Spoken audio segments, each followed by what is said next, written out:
Hi everyone, it's me, Batman, Joker, Suicide Squad.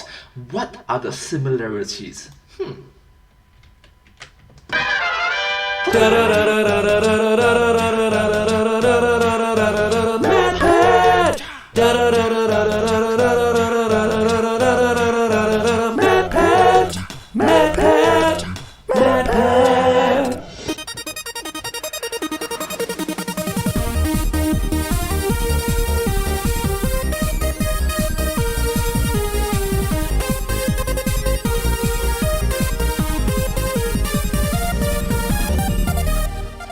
Hello Internet, welcome to Film Theory. No, it's not welcome to Film Theory, it's welcome to MadPad! I'm sorry. One of the few series that managed to make a successful crossover from video games to the movies. Suck on that, Prince of Persia! And change it to the Food Theorists! But seriously, let's get right into today's theory because it's one I'm pretty darn excited about. The new Suicide Squad movie is coming out and none of the trailers have shown Doomsday yet. So overall, I'm fairly optimistic. But Alright, the first Suicide Squad movie, alright? Suicide Squad is not the Suicide Squad, so... what the trailers have shown is one of my all-time favorite comic book villains, the Joker. Now the thing I've always loved about this guy is the mystery that just follows him everywhere. Who is he? It's one of the longest held questions about the Batman universe, but recently DC has started to tip their hand a bit, at least in the comics. In Justice League number 42, Batman gains access to the Mobius chair, an intergalactic chair that has all the knowledge in the universe. After Batman sits in the Wikipedia. chair, he tests it by asking a question that only he knows the answer to. Who killed his parents? And the chair gets it right. So with the chair successfully proving that it knows all, or at least saw the opening minutes of practically every Batman movie ever made, Batman asks the most important question of all. No, not who thought the Martha thing was a good idea in Batman v Superman, or what was the deal with the bat nipple suit, but the question that's been on everyone's minds. Alright, save Martha!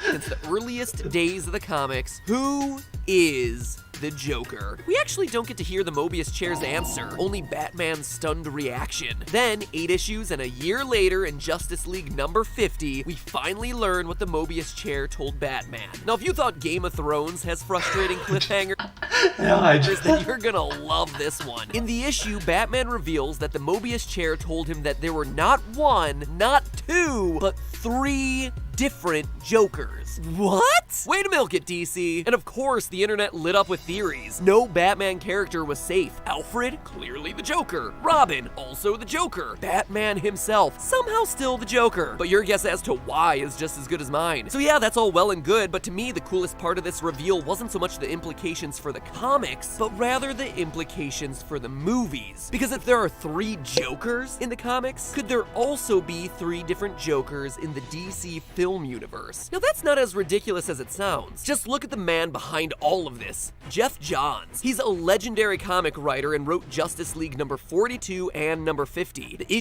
He's a very great professional. issues dealing with this Mobius chair. He's the man responsible for DC Rebirth, and recently it was announced that he would be co-running DC Films. He's literally the man whose job it is to translate the universe of the comics onto the screen. So if anyone is gonna adhere to this monumental reveal from the comics, it's gonna be him. And looking at the Batmans that are already in the movies, surprisingly the theory holds. Up to this point, there have only been 3 live-action interpretations of the Joker. In the 1966 Batman the movie, the Joker was played by Cesar Romero. Then in the 1989 Tim Burton Batman, the Joker was reinvented by Jack Nicholson. And of course, in the 2008 Chris Nolan sequel, The Dark Knight, Heath Ledger reinterpreted him yet again. Want to know why I want to know how I got these scars? Let me try this.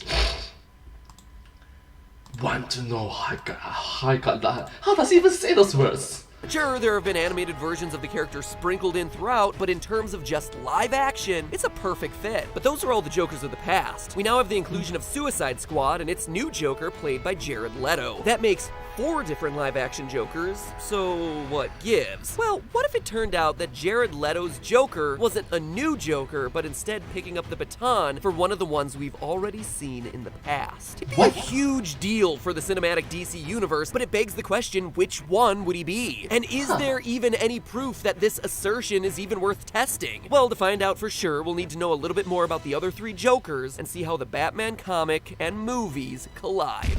Awesome! I want the proof! You can handle the proof!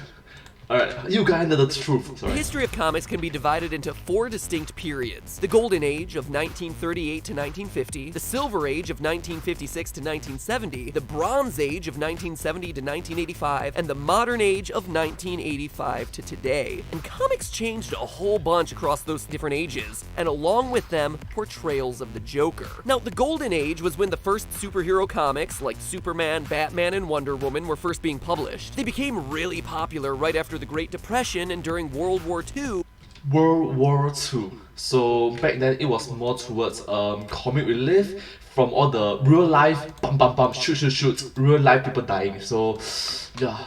At a time when the US really needed larger-than-life heroes, and as a result feature patriotic heroes doing battle against, let's just say foreign-looking foes. It was during this age that the Joker made his first appearance in the 1940 Batman #1. This first Joker was a deranged serial killer with a sadistic sense of humor. In the first issue ever, Joker announces on the radio that he plans to steal a diamond and murder a guy, and then he just does it. He just goes and does it. In Batman's first 12 issues, he kills dozens of people and does some pretty sick stuff, like burns smiles onto all his victims' faces and makes masks out of people's skin. People's skin! Is this the comics or Silence of the Lambs? Jeez. The Golden Age of comics wasn't just superhero stories though. There were actually all kinds of comics. Horror, crime, westerns, romance, and they weren't just for kids either. A lot of them had themes that were pretty darn adult. In the middle of the 1950s anti-communist paranoia though, Frederick Werdum released The Seduction of the Innocent, where he blamed comic books for all juvenile delinquency. Sound familiar at all? So obviously, as people began to get more sensitive, there became an increased call to tone down the violence of these books. However, instead of waiting for the government to censor them, comic book publishers censored themselves. Okay. In 1954, the Comics Code Authority was formed to review and approve comics by their own rules. Rules like, quote, crime shall never be presented to create sympathy for the criminal. Romance stories shall emphasize the value of the home and the sanctity of marriage. And all scenes of horror, bloodshed, gory, or gruesome crimes shall not be permitted, as well as 37 other rules. With these changes began the Silver Age of comics. The Silver Age, often referred to as the Age of Innocence, was all about fantasy and optimism. Since crime and horror were heavily regulated, superheroes started battling monsters and aliens instead of people. The grittiness of the Golden Age was gone and replaced with campy humor, and the Joker was no exception. In the 1950s and 60s, the Joker went from being a mass murderer to being just a prankster. He was like a tamer version of Roman Atwood. All the Joker wanted during the Silver Age was cash. In fact, in a 1952 issue, Joker's Millions, the Joker inherits a massive fortune and just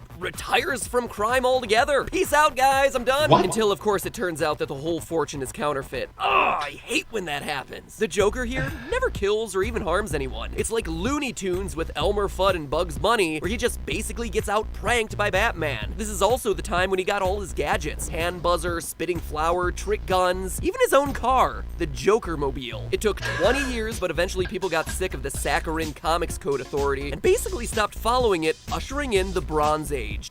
Bronze Age. Yeah, I find it very cute that they're a Batmobile and the Joker mobile. Okay, that's quite cute actually.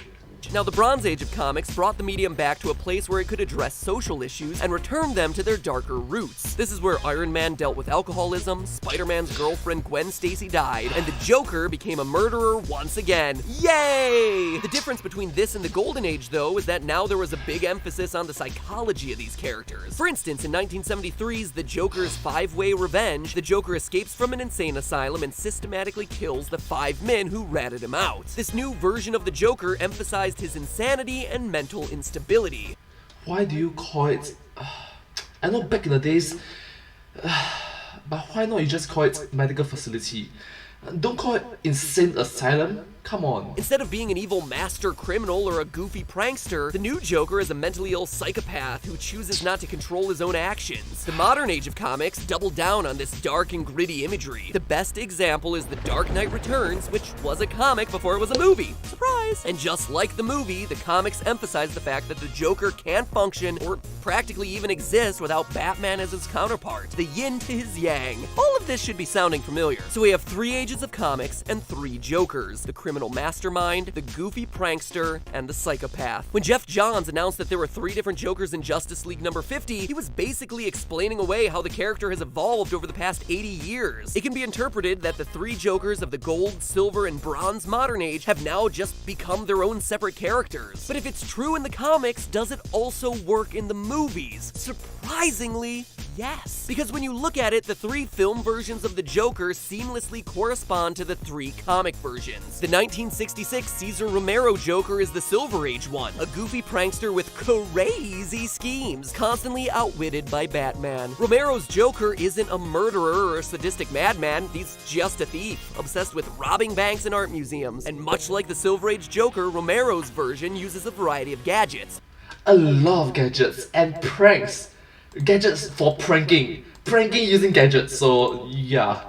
A spraying flower, a utility belt, hand buzzers, gas grenades, and yes, even his own car, the Joker-mobile. Tim Burton's 1989 Jack Nicholson Joker is a completely different take, which makes sense because he's the Golden Age version. The Nicholson Joker's origin follows the exact same story that's given to the Golden Age Joker, where he's a career criminal who slips into a vat of chemicals after being cornered by Batman. He's disfigured, and when he sees his reflection at the surgeon's office, he goes completely insane, reinventing himself as the Joker, beat for beat like the comic. Nicholson's Joker is also a serious killer, contorting his victims' faces into permanent smiles with toxins, the same calling card as the Golden Age Joker. The Nicholson Joker also announces his plans on television, just as the Golden Age Joker announced his plans on the radio in Batman #1. They even use the exact same flesh makeup technique, which leaves us with the obvious one, the Heath Ledger Joker, the tragic psychopath. He tells Batman that he can't live without him and that they're destined to be adversaries forever. I don't want to kill you. What would I do without you? You complete me. People are constantly stating how crazy Ledger's Joker is, how unpredictable he is, which reflects the Bronze and Modern Age's focus on his unstable psyche. Some men just want to watch the world burn. So there you Oh gosh, that is very true. No matter how much you want to help everyone, no matter how much you want to bring positivity, wholesomeness, and bring about a cheerful and just a welcoming place, unfortunately, you can't help everyone all the time. You really can't help everyone all the time. You want to, but you can't. Sadly, some men just want to watch the world burn.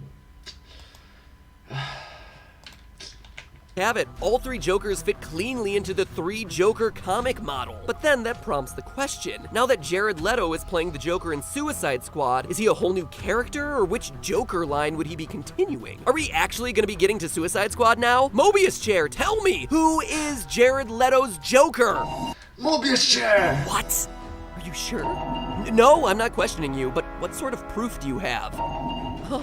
That makes a lot of sense, actually. Yeah, that would make a really good episode. But then I'd have to do that thing where there's a cliffhanger, and I hate those things in TV shows. It's Part 2! like the worst. I haven't even done Doctor Who Part 3 yet, Mobius Chair. What did the Mobius Chair tell MatPat? Who really is Jared Leto's Joker? Would they really end on a cliffhanger after just forcing you to wait for Part 2 of Don't Hug Me, I'm Scared? Unbelievable! Subscribe so you can join us next week on Film Theory to find out. And while you're in the mood for more Joker action, make Subscribe to my channel as well. Thank you. sure you click right here to check out the Wisecrack channel's video on the philosophy of the Joker, revealing the character's original inspirations, the true meaning behind his motives, and how his evolution over the years reflects the current state of our times. The folks over at Wisecrack always delivering loads of education with loads of laughs. Do check them out, and do make sure that you're here next week for the thrilling conclusion of this Bat saga. And in the meantime, remember, that's just a theory. A film theory, and cut.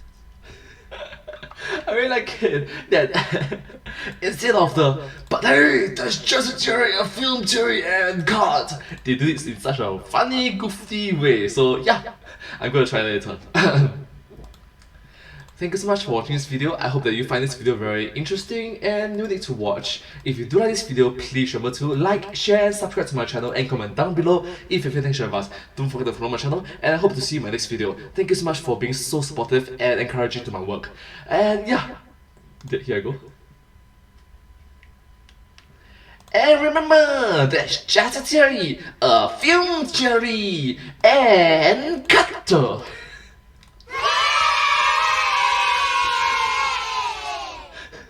my gosh, what am I saying?